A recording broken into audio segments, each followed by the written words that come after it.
देखते ही तोड़ लेना ये फूल। जी हाँ साधकों, कुछ फूल ऐसे होते हैं जो केवल सुगंध नहीं, भाग्य बदलने की शक्ति रखते हैं। संत प्रेमानंद जी महाराज कहा करते थे, प्रकृति की हर वस्तु में ईश्वर का वास है, बस पहचानने की दृष्टि चाहिए। और आज हम जिस फूल की बात करेंगे वो आपकी किस्मत की दिशा ही पलट सकता है। इसलिए जब भी इसे देखें, देखते ही तोड़ लेना। पर कब तोड़ना है, कैसे तोड़ना है और इसका प्रयोग किस तरह करना है, ये सब इस वीडियो में विस्तार से जानिएगा। लेकिन शुरू करने से पहले आपसे एक विनम्र अनुरोध है, यदि आपने अब तक गीता ज्ञान टॉक चैनल को सब्सक्राइब नहीं किया तो अभी कर लीजिए, ताकि श्री कृष्ण की शिक्षाएं और संतों का ज्ञान रोज आपके जीवन को आलोकित करता रहे। और हाँ, अगर आप चाहते हैं सफल जीवन के 100 गुप्त टोटके हमारी विशेष बुक की PDF मात्र 200 रुपये में, तो स्क्रीन पर दिए गए नंबर पर सिर्फ व्हाट्सएप करें, कॉल नहीं करें। यकीन मानिए, ये ज्ञान आपके जीवन की दिशा बदल देगा। प्रकृति कभी व्यर्थ कुछ नहीं बनाती। हर पत्ता, हर फूल और हर बीज में कोई ना कोई चमत्कार छिपा होता है। आज हम उसी चमत्कार की बात करेंगे, उस फूल की जो अगर आपने सही समय पर सही भाव से तोड़ा तो न सिर्फ आपका भाग्य बदल सकता है, बल्कि आपके जीवन में आने वाली हर रुकावट, हर विघ्न दूर कर सकता है। जी हाँ, मैं बात कर रहा हूँ एक ऐसे दिव्य फूल की जिसे देखकर अगर आपने उसे तोड़ लिया तो समझ लीजिए ईश्वर ने आपकी झोली भरने का अवसर दे दिया है। ये फूल सामान्य नहीं बल्कि आकर्षण और संपन्नता का प्रतीक है। लेकिन इसका रहस्य सबको नहीं पता। संत प्रेमानंद जी महाराज हमेशा कहते थे, जिसने प्रकृति को समझ लिया उसने परमात्मा को पा लिया। अब सवाल है, आखिर ये फूल कौन सा है? देखिए, इसके बारे में पुराने ग्रंथों में भी लिखा गया है कि यह फूल साक्षात लक्ष्मी का निवास है। जब भी आप इसे देखें तो उसे प्रणाम करके श्रद्धा से तोड़ लें। पर ध्यान रहे, बिना सम्मान और शुद्ध मन के इसे छूना भी नहीं चाहिए, क्योंकि ये वही फूल है जो श्रद्धा और भावनाओं के आधार पर अपना प्रभाव दिखाता है। अब सुनिए एक कथा।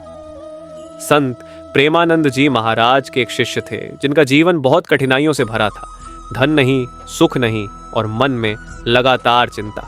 एक दिन वे महाराज जी के पास पहुंचे और बोले, गुरुदेव, सब कुछ कर लिया, पूजा पाठ दान तप, पर किस्मत नहीं बदलती। महाराज जी मुस्कुराए और बोले, कल सुबह सूर्योदय से पहले बगीचे में जाओ और अगर तुम्हें वो फूल दिख जाए जिसके बारे में मैंने बताया है तो बिना देर किए उसे तोड़ लेना। शिष्य गए और जैसे ही उन्होंने वह फूल देखा, उनके भीतर से एक आवाज आई, यही है वो संकेत। उन्होंने श्रद्धा से उसे तोड़ा और कुछ ही दिनों में उनका जीवन पलट गया। व्यवसाय में उन्नति, घर में सुख शांति और चेहरे पर दिव्यता। यही कारण है कि इस फूल को देखकर तोड़ना केवल एक क्रिया नहीं, एक आध्यात्मिक अनुभव है। महाराज जी कहते थे, जब प्रकृति तुम्हें कुछ दिखाती है तो वो संकेत होता है कि तुम्हारे कर्मों का फल मिलने का समय आ गया है। इसलिए जब भी आपको ये फूल दिखे, पहले अपने मन को शांत करें, श्री कृष्ण का नाम लें, जय श्री कृष्ण, जय राधे। फिर उस फूल को दाएं हाथ से प्रेम और आभार के भाव से तोड़ें। कभी भी अहंकार में या जिज्ञासा में इसे न तोड़ें। याद रखिए, प्रकृति भाव देखती है, ताकत नहीं। अब ये फूल आपको कहाँ और कब मिल सकता है, इसका भी रहस्य है। ये प्रायः सुबह के समय खिलता है, जब सूर्य की पहली किरण धरती को छूती है। वो क्षण अत्यंत शुभ माना गया है, क्योंकि उस समय सूर्य देव और देवी लक्ष्मी दोनों की ऊर्जा धरती पर सबसे अधिक होती है। अगर आप उस समय इस फूल को श्रद्धा से तोड़ते हैं तो ये सिर्फ फूल नहीं बल्कि भाग्य का द्वार खोलने वाली चाबी बन जाता है। बहुत से लोग पूछते हैं, क्या सिर्फ तोड़ने से लाभ होता है? तो उत्तर है नहीं। सिर्फ तोड़ना नहीं बल्कि भाव और उपयोग की विधि भी उतनी ही महत्वपूर्ण है। अगर आपने इसे घर में रखा लेकिन मन में अशांति रखी तो प्रभाव नहीं होगा, पर यदि आपने इसे भक्ति से रखा तो ये आपकी मुरादें पूरी करेगा। इसीलिए कहा गया है, देखते ही तोड़ लेना ये फूल, क्योंकि वह क्षण स्वयं ईश्वर का संकेत होता है। वो आपको बुलाता है, आपकी श्रद्धा की परीक्षा लेता है, और जो उस बुलावे को सुन लेता है उसके लिए मार्ग स्वतः बन जाता है। अब आप सोच रहे होंगे, आखिर इस फूल का नाम क्या है और इसे कहाँ पाया जाए? तो वो रहस्य हम अगले भाग में खोलेंगे, क्योंकि इसे जानने के लिए आपको थोड़ा धैर्य रखना होगा। जैसा कि महाराज जी कहा करते थे, जिसे जल्दी होती है वो अध्यात्म के रस से वंचित रह जाता है। कौन सा है वो फूल जो आपकी किस्मत पलट सकता है? देखिए साधकों, आज के समय में मनुष्य हर चीज का नाम और कारण ढूंढता है, पर अध्यात्म में अनुभव ही प्रमाण होता है। महाराज जी ने कहा था, जब तुम्हारे जीवन में कोई चीज बार बार दिखे, वही संकेत होता है कि ईश्वर तुमसे कुछ कहना चाहते हैं, और वही संकेत है ये फूल। कई बार आपने देखा होगा, किसी रास्ते से जा रहे हो, अचानक कोई फूल आपकी नजर में आता है, मन खिंच जाता है और एक अजीब सी शांति महसूस होती है। वो क्षण सामान्य नहीं होता, वो दैवीय बुलावा होता है। उस पल अगर आप रुक गए, श्रद्धा से उसे प्रणाम किया और प्रेम पूर्वक तोड़ा, तो समझ लीजिए वह फूल आपकी नियति बदलने आया था। महाराज जी कहा करते थे, प्रकृति ईश्वर की चिट्ठी है जो संवेदनशील हृदयों को पढ़नी आती है। जो व्यक्ति इस चिट्ठी को समझ जाता है, उसके लिए जीवन में असंभव कुछ नहीं रहता। अब बहुत लोग पूछते हैं, गुरुदेव अगर फूल तोड़ लिया तो क्या करना है? तो ध्यान से सुनिए, उस फूल को अपने पूजा स्थल पर रखिए, लेकिन किसी दिखावे या इच्छा से नहीं, बल्कि कृतज्ञता से। उसके पास बैठकर श्री कृष्ण का नाम लीजिए, राधे कृष्ण राधे कृष्ण। आप पाएंगे कि आपके भीतर से एक अलग ही ऊर्जा उठ रही है। ये ऊर्जा केवल बाहरी नहीं, बल्कि आंतरिक परिवर्तन की शुरुआत होती है।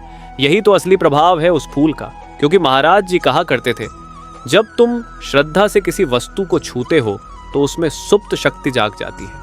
अब सोचिए, जो शक्ति सुप्त अवस्था में है, अगर उसे श्रद्धा से जगाया जाए तो क्या वो आपके जीवन में परिवर्तन नहीं लाएगी? बिल्कुल लाएगी। पर यहाँ एक बहुत बड़ी भूल लोग करते हैं। वे फूल को सिर्फ एक वस्तु समझकर प्रयोग करने लगते हैं, मानो वो कोई ताबीज हो या जादू। लेकिन याद रखिए, यह चमत्कार भाव में छिपा है, फूल में नहीं। अगर भाव पवित्र हैं तो साधारण चीजें भी असाधारण फल देती हैं, और अगर मन दूषित है तो सोना भी राख बन जाता है। महाराज जी ने एक कथा सुनाई थी। एक भक्त रोज उस फूल को तोड़कर लाता, लेकिन हमेशा शिकायत करता कि गुरुदेव कुछ फल नहीं मिला। महाराज जी ने कहा, फूल नहीं, पहले अपना मन तोड़ो।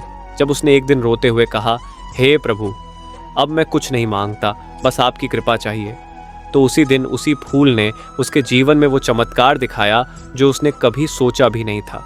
यानी जब मांग समाप्त होती है, कृपा शुरू होती है। तो जब भी आपको वह फूल दिखे, मन को शांत करें, अपनी सांसों को स्थिर करें और फिर भीतर से एक प्रार्थना करें, हे प्रभु, अगर यह आपका संकेत है तो मुझे आपके मार्ग पर स्थिर रखें। ऐसा करते ही आप देखेंगे कि परिस्थिति स्वयं अनुकूल होने लगेगी। कभी कोई व्यक्ति मदद को आ जाएगा, कभी कोई अवसर अचानक प्रकट होगा। ये सब उस दैवी संकेत की श्रृंखला होती है, और यही कारण है कि उस फूल का नाम गुप्त रखा गया है, क्योंकि नाम सुनकर लोग उसे साधन बना लेते हैं, साधना नहीं। लेकिन जो बिना नाम के श्रद्धा से ढूंढता है, वो खुद प्रभु तक पहुंच जाता है। कैसे इस फूल से जुड़ी एक सरल क्रिया आपके जीवन में अद्भुत सकारात्मकता ला सकती है, कैसे इसका प्रभाव आपके जीवन में दिखने लगता है। जब आप उस फूल को श्रद्धा से तोड़ते हैं और उसे अपने पूजा स्थल या घर के उत्तर पूर्व कोने में रखते हैं, तो वह धीरे धीरे आपके घर की ऊर्जा को शुद्ध करने लगता है। कई लोगों ने अनुभव किया है कि उस दिन से उनके घर में झगड़े कम हो गए, बेचैनी समाप्त होने लगी और नींद गहरी हो गई, क्योंकि यह फूल उस ऊर्जा को संतुलित करता है जिसे वास्तु दोष कहा जाता है। महाराज जी कहते थे, बार जहाँ प्रकृति की सुगंध है, वहाँ नकारात्मकता टिक नहीं सकती। तो इस फूल की सबसे बड़ी शक्ति यही है कि यह आपके घर से नकारात्मकता को दूर करता है और लक्ष्मी के प्रवेश के लिए रास्ता साफ करता है। लेकिन ध्यान रहे, इसका प्रयोग तभी फलदायी होता है जब आप 3 बातों का पालन करें। 1, शुद्ध मन रखें, किसी से ईर्ष्या, क्रोध या बदला लेने का भाव मन में न रखें। 2, नियमित पूजा करें, रोज सुबह उस फूल के सामने दीपक जलाएं और श्री कृष्ण या राधा नाम का जप करें। 3, कृतज्ञ रहें, जो है उसके लिए आभार जताएं। इन तीनों नियमों से ही वह दिव्य प्रभाव स्थिर होता है। महाराज जी कहा करते थे, भक्ति बिना नियम के हवा में दिया जलाने जैसा है। अर्थात अगर मन अस्थिर है तो कोई भी टोटका असर नहीं दिखाएगा। अब बात करते हैं उस संकेत की जो यह फूल देता है। अगर आपने इसे श्रद्धा से तोड़ा और कुछ दिनों बाद आपके जीवन में अचानक कोई अच्छा अवसर आया या किसी पुराने झगड़े का समाधान हो गया, तो समझ लीजिए कि यह फूल काम कर रहा है। ये ईश्वर का तरीका है ये बताने का कि मैं तेरे साथ हूँ। बहुत से लोगों ने बताया कि इस फूल को घर में रखने के बाद उनके व्यवसाय में वृद्धि हुई, कईयों को अप्रत्याशित धन लाभ मिला और कुछ लोगों के संबंध सुधर गए जिनमें पहले दूरियां थीं, क्योंकि यह फूल भौतिक नहीं, ऊर्जात्मक परिवर्तन लाता है। यह आपके आसपास के कंपन वाइब्रेशंस को ऊंचा करता है, जिससे सौभाग्य अपने आप खींचने लगता है। संत प्रेमानंद जी ने एक बार कहा था, जो व्यक्ति भक्ति में स्थिर है उसके पास फूल भी आशीर्वाद बनकर खिलता है। यानी जब भाव शुद्ध होता है तब यह फूल आपकी मेहनत में, आपकी प्रार्थना में और आपके सपनों में अपनी शक्ति जोड़ देता है। कैसे इस फूल के साथ की जाने वाली एक साधना आपके जीवन में स्थायी सुख और समृद्धि ला सकती है, उस फूल को देखकर उसे तोड़ने के बाद क्या करना है, किस प्रकार की साधना करनी है और किन बातों का विशेष ध्यान रखना है ताकि उसका प्रभाव स्थायी हो जाए। पहला कदम, मन की शुद्ध। महाराज जी कहा करते थे, फूल की शक्ति उसकी सुगंध में नहीं बल्कि तुम्हारे मन की भावना में है। इसलिए जब आप वह फूल घर लेकर आए तो सबसे पहले अपने भीतर के विचारों को शांत करें। एक दीपक जलाए, सामने उस फूल को रखकर श्री कृष्ण का नाम लें। धीरे धीरे आंखें बंद करें और मन में केवल एक संकल्प लें, हे प्रभु, मैं आपकी कृपा का पात्र बनना चाहता हूँ। यह संकल्प ही पहला द्वार है, क्योंकि जब मन निर्मल होता है तभी उस फूल की ऊर्जा आपके जीवन में कार्य करना शुरू करती है।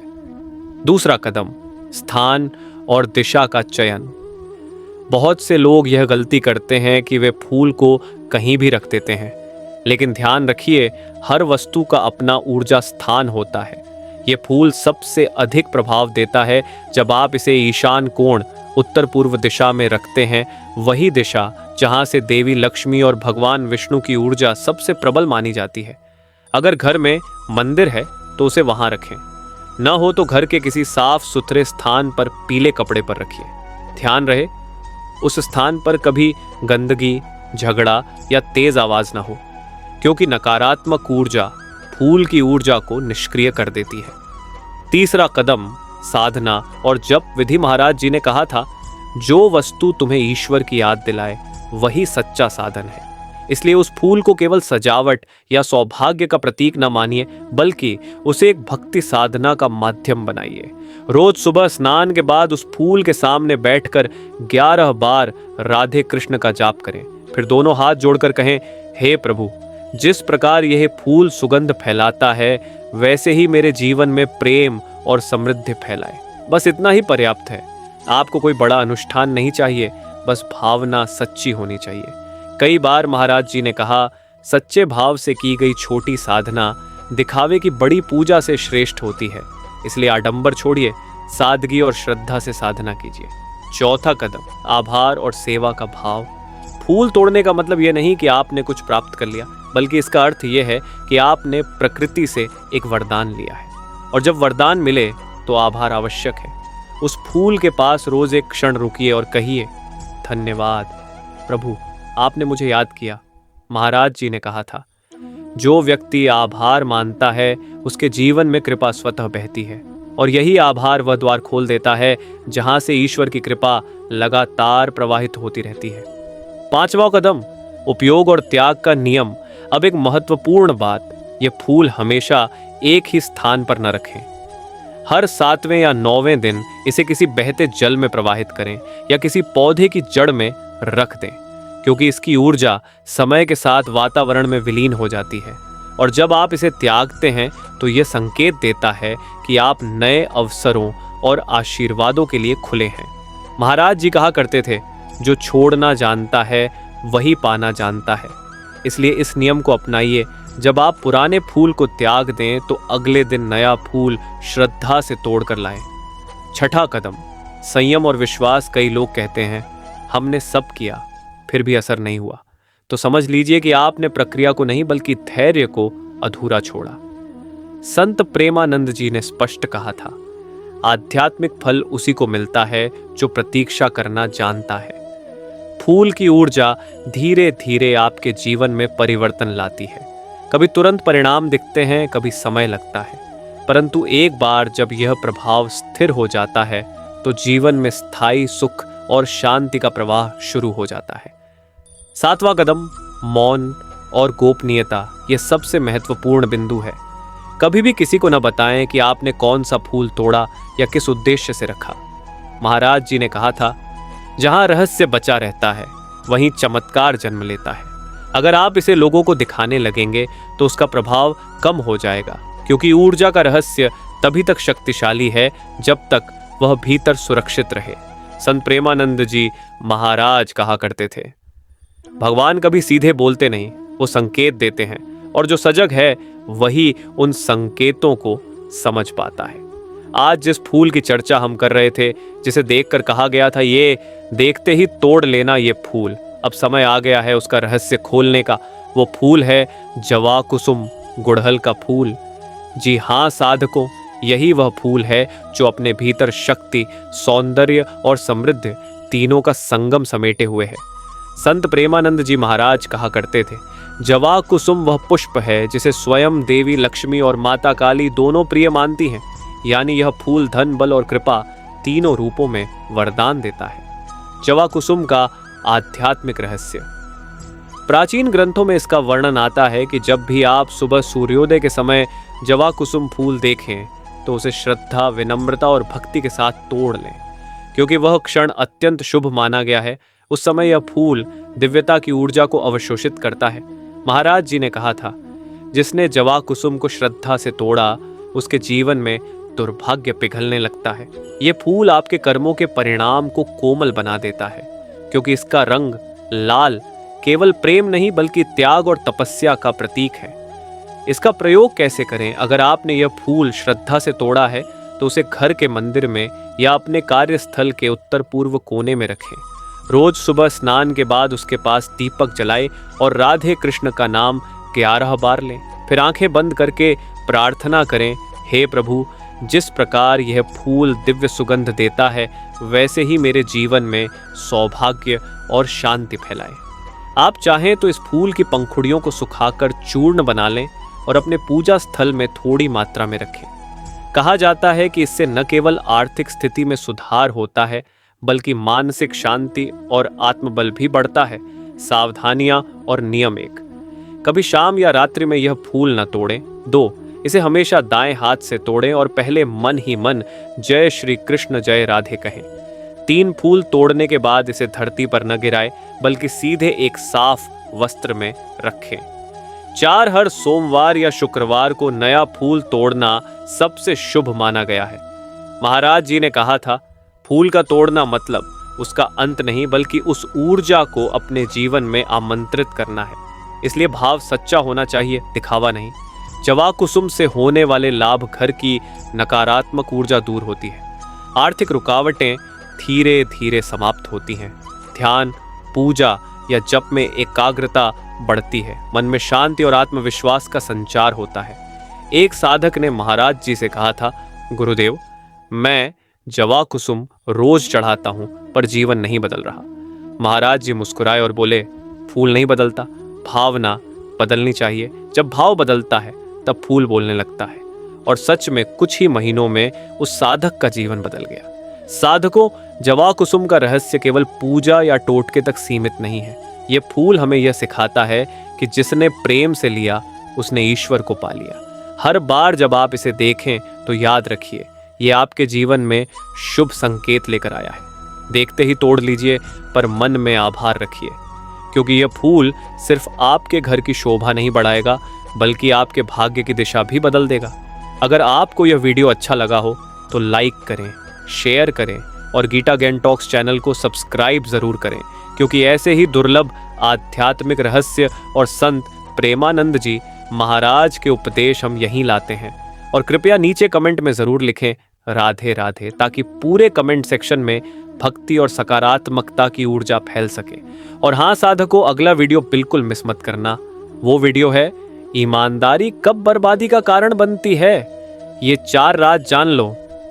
उसका लिंक आपको एंड स्क्रीन पर मिलेगा, जरूर देखना। क्योंकि उस वीडियो में बताया गया है कि कब सच्चाई ही आपके जीवन में परीक्षा बन जाती है और कैसे संत प्रेमानंद जी की शिक्षाएं आपको उस संकट से बाहर निकाल सकती हैं। राधे राधे। आपका बहुत बहुत धन्यवाद कि आपने यह वीडियो अंत तक देखा। याद रखिए, जब भी जवा कुसुम खिले, समझ लीजिए ईश्वर मुस्कुरा रहे हैं। जय श्री कृष्ण, जय राधे।